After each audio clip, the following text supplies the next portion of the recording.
Jésus commence la prière du Notre Père avec une invocation, « Notre Père qui es aux cieux ». C'est d'ailleurs de cette première phrase que la prière porte son nom. Cette introduction est encourageante et elle est en même temps une invitation à la confiance en Dieu dans la prière. Le catéchisme explique cette première partie avec ces mots.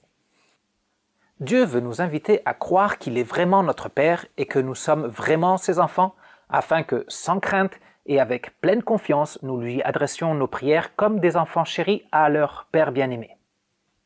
Jésus nous enseigne à présenter notre prière au Père céleste. Dans la prière du Seigneur, on se tourne vers Dieu, le vrai Dieu, celui qui s'est révélé dans sa parole et qui se réclame notre Père. On lit dans Galates 3, 26.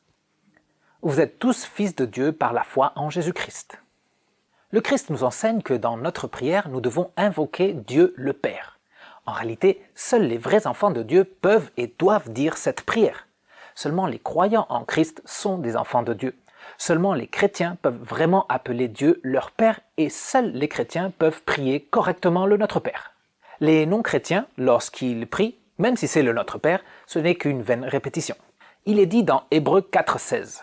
« Approchons-nous donc avec assurance du trône de la grâce afin d'obtenir compassion et de trouver grâce pour être secourus au moment opportun. » En tant qu'enfants de Dieu par la foi en Christ, nous pouvons nous tourner vers notre Père qui nous aime. Parce que nous sommes enfants de Dieu par la foi en Christ, nous pouvons demander au Père en toute confiance, sans douter que Dieu entendra la prière d'un de ses enfants. Mais Jésus ne nous enseigne pas juste à dire « Père » dans notre prière. Il nous enseigne à dire « Notre Père ». Lisons Éphésiens 4, 6. « Il y a un seul Dieu et Père de tous, il est au-dessus de tous, agit à travers tous et habite en nous tous. » Le Seigneur nous enseigne à utiliser le pluriel dans notre prière.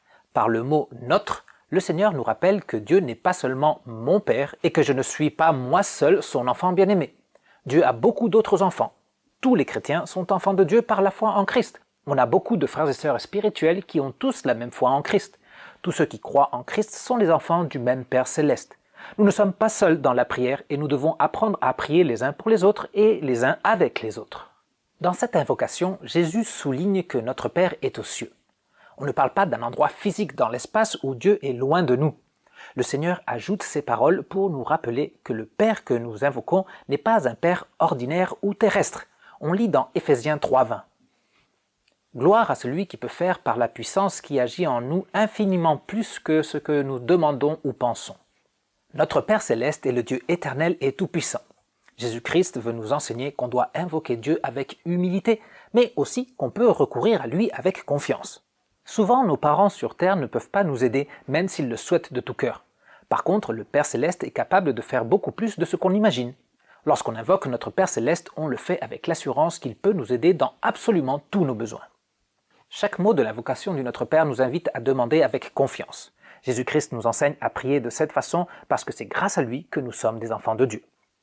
Pour poursuivre l'étude du Notre Père, fais clic sur la vidéo sur l'écran ou cherche dans la playlist la vidéo sur la première du monde du Notre Père. Le quiz, tu le trouveras dans la description, mais je te suggère de voir toute la série avant d'y répondre. À tout de suite!